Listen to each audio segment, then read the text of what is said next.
Misty repositions herself in front of her sister Misha, presenting an area for her to groom.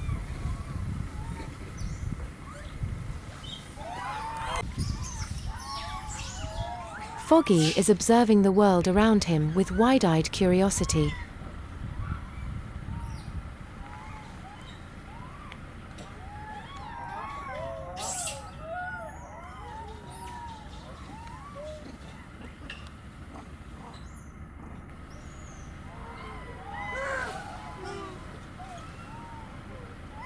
He's in his cozy corner as Mum's arms, legs, and torso wrap around him.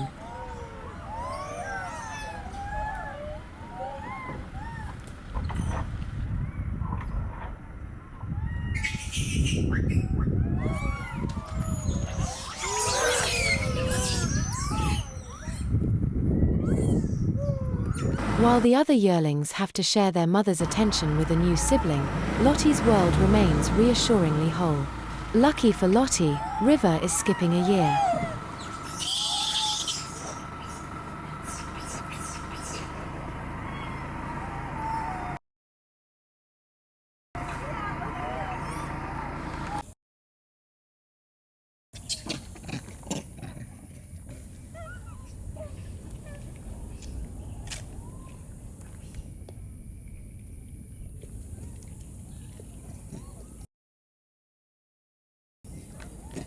Lavender sticks to Mum's side like a shadow, as yearlings often do.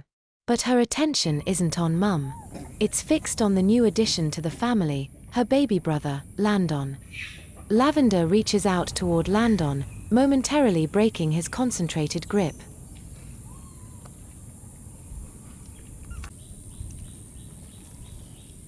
Gemini is equivalent to a living blend of her parents' distinctive features. She inherited her mother's elegant head shape and fur color, as well as her father's significant facial features.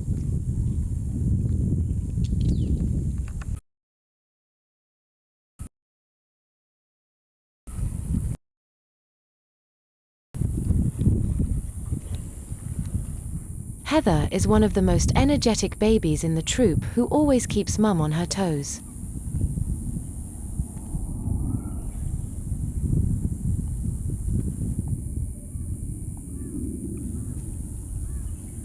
High above the canopy, Belle has executed a smart move. She carried her prized corn with her to avoid potential competitors below. Here she can eat in peace, safe from the chaotic reach of higher-ranking cousins or siblings.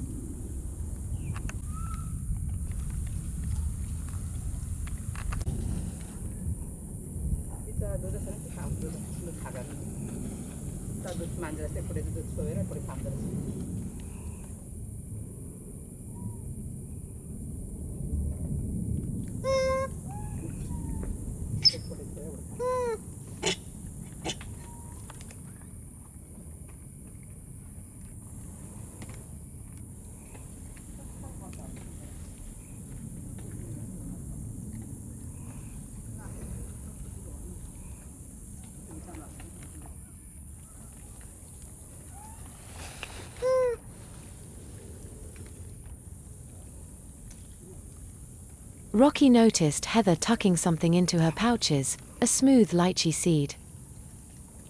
She reached to examine, but Heather was reluctant to let Mum probe into her pouches.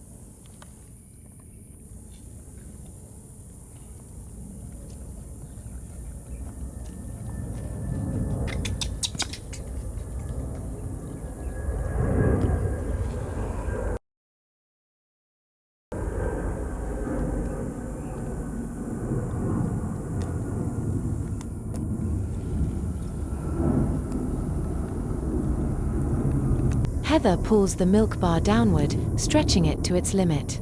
As it slipped from her mouth and retracted, Heather threw a small tantrum, thinking that the milk bar was inexplicably closed. Rocky was clearly irritated as she deliberately smacked against her thigh, near Heather's torso. She begins to groom herself, as if the mild smacks were merely incidental.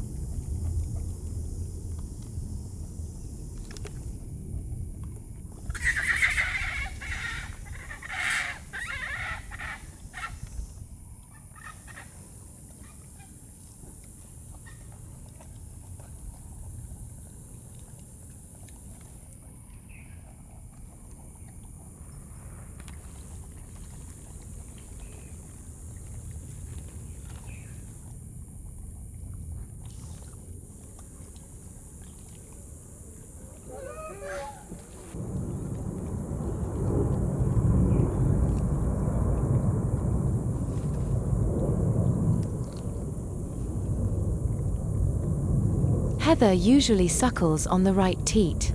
So when she nuzzled toward the left side, Mum Rocky let out a soft, disapproving grunt. She guided Heather back to the accustomed side and peace was restored.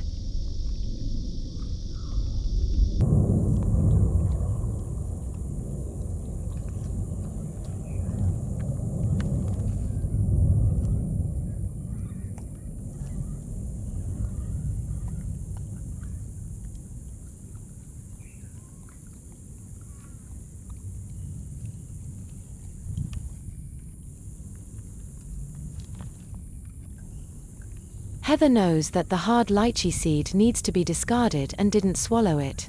She merely stored it in her pouches temporarily, and Mum Rocky is there to see to it.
In their word, every glance carries meaning with it.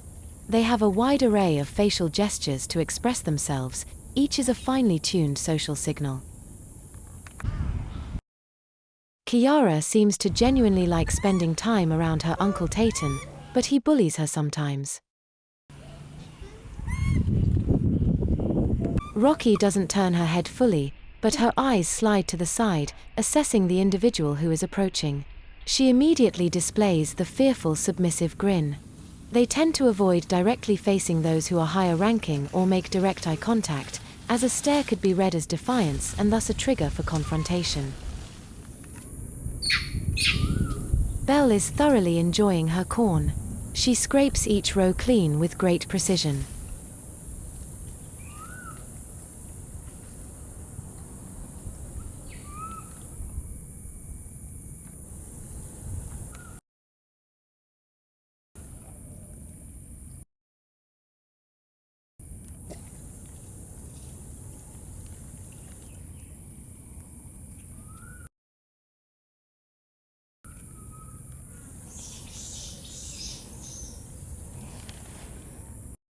Olivia shows her discernible curve of pregnancy. But this was filmed before the devastating injury that would later claim this pregnancy.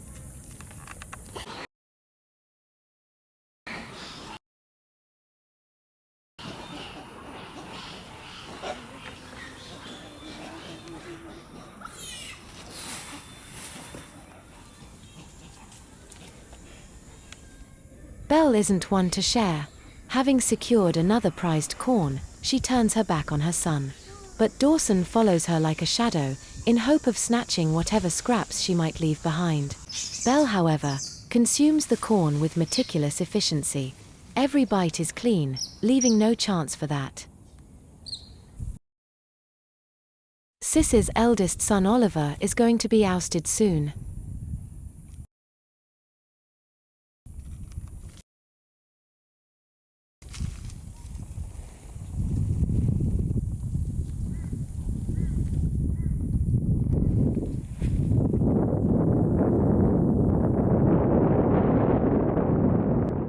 The apple surely doesn't fall far from the tree. Lavender is utterly obsessed with her baby brother. She follows Mum Booper everywhere with a clear goal. I have seen her make many attempts to babysit her brother. Booper exhibited the exact same behavior when she herself was a tiny tot. She tried to babysit her siblings and was bold enough to steal the matriarch's sons.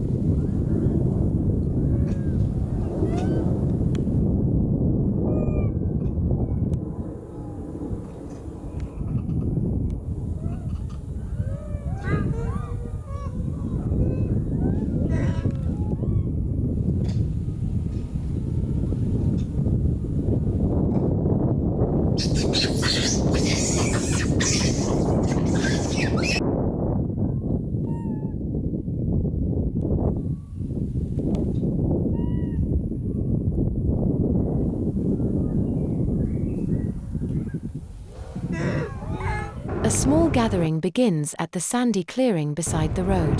They are drawn to the scattered treasures on the ground.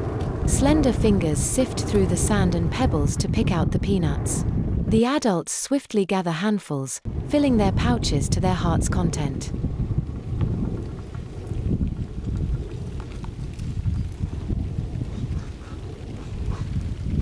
Meanwhile, the youngest members of the troop join in.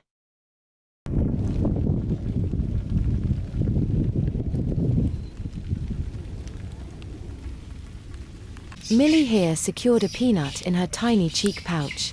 Obviously, their pouches are seriously limited at their age.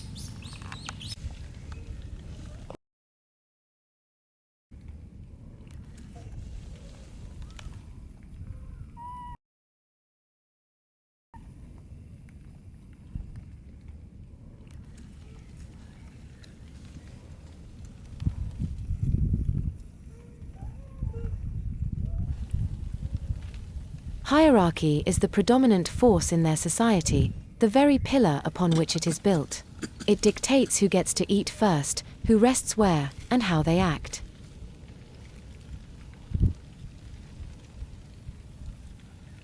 As Bonnie finally moves off with Millie, Belle is free to get her share of the peanuts.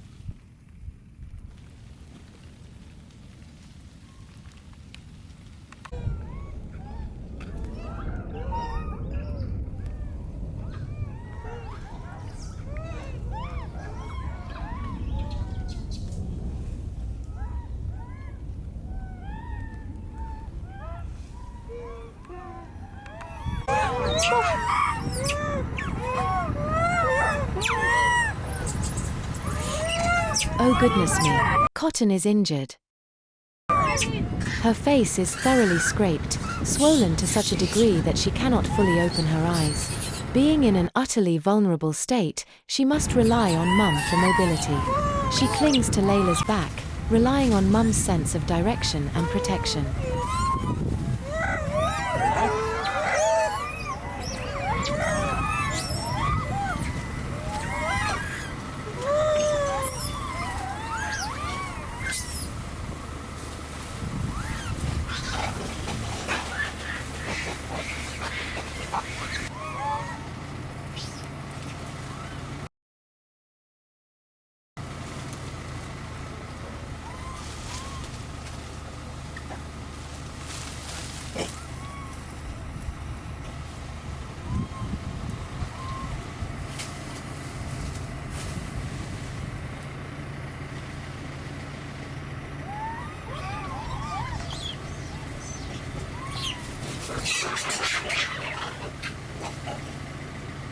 But the hustle of Monkey Hill won't wait for one to heal. Layla encourages little Cotton to get off her back so she can move freely to get goodies.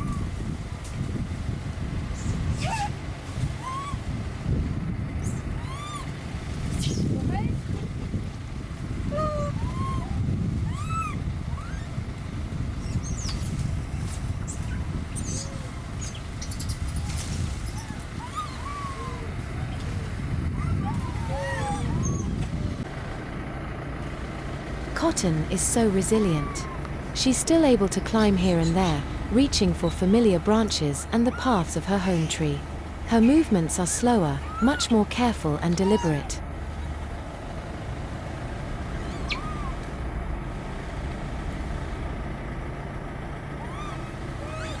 The wound will heal completely in time, and her dazzling eyes will gradually open again to the wonders of the forest.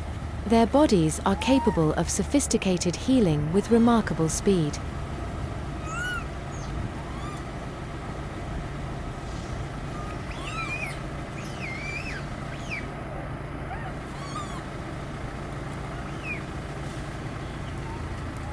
Cotton calls for Mum.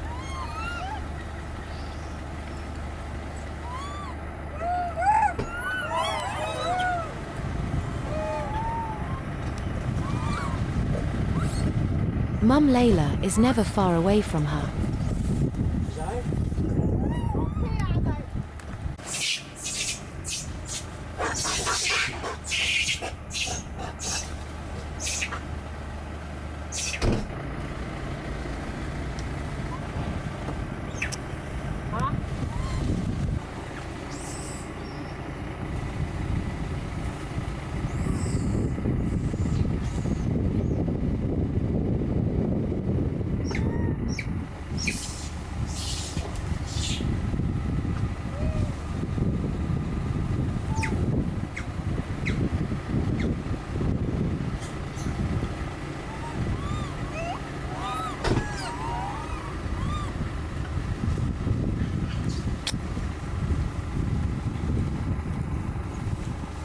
I'm relieved to see that she isn't in total darkness.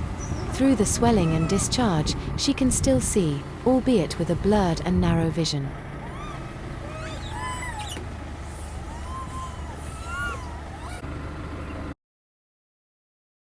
Sophie has a new addition to her lovely family.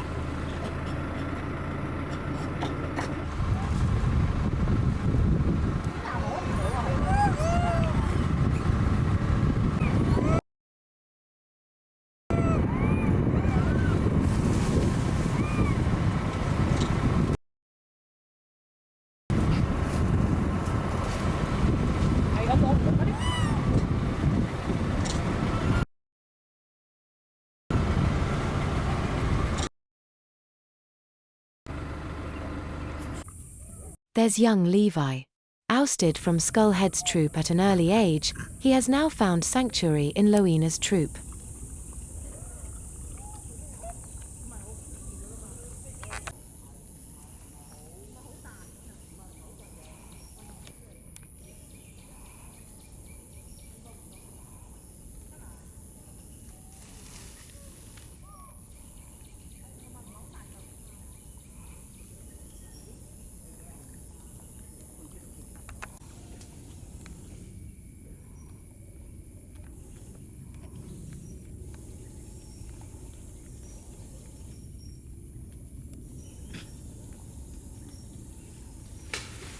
This little boy carries with him a condition that shapes his every movement, Klippel-Feil syndrome.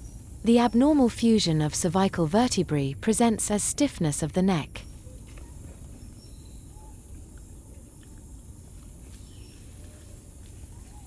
He has the same condition as his uncle Morgan, who was ousted and went missing.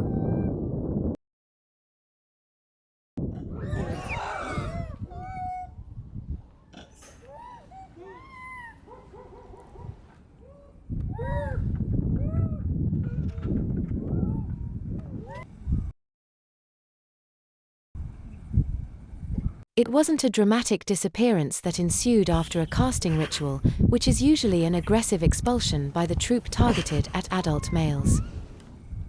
Morgan's leaving was a discernible absence that gradually settled into the memory of those who once knew him.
Sometimes, unexpected bonds form. Cinderpelt, an experienced female, has taken him under her wing. To Levi, her protective presence is a solace in unfamiliar territory. I see more than instinct in Cinderpelt. It is an act of empathy. Another living proof of the care and emotions these animals are capable of feeling, often overshadowed by the common misconception that they are governed by nothing but cold instinct. Cinderpelt had no problem sharing the goodies she scored with the juvenile she had chosen to protect. A rare and significant interaction in times of finite resources. She allowed the share. A more typical, unwilling reaction would be a death stare followed by a furious dismissal. I'm so glad to see Levi doing well, thanks to his new caregiver.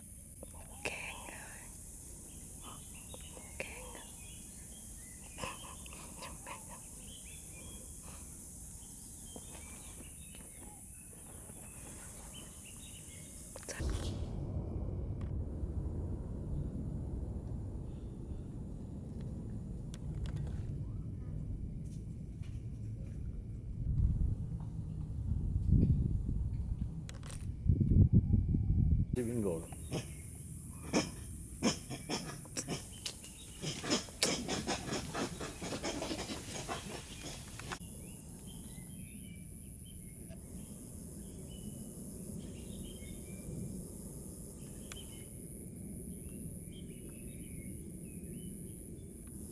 Before Cinderpelt's kindness, Levi had another life in his natal troop, where he wasn't an outcast, but simply a son to a mother.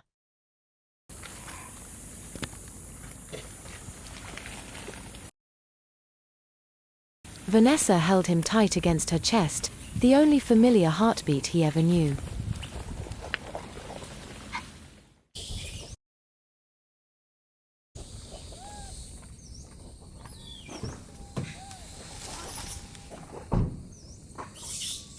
Mum Vanessa was always present, hovering just behind him, ready to catch him when he falls.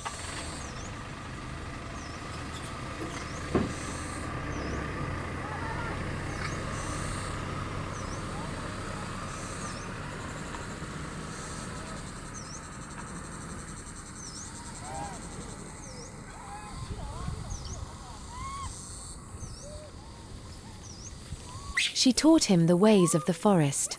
He grew and climbed higher, wandered further, and stayed away a little longer. An era of childhood, where a little boy was exploring the world at his own pace.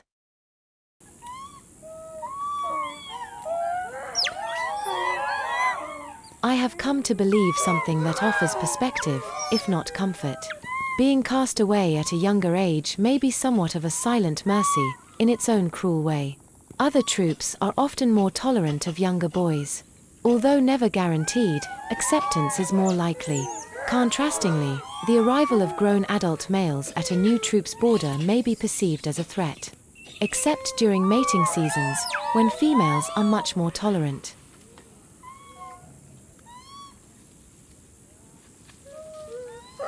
Levi here was ousted early enough for Cinderpelt to see him as a child, instead of an intruder.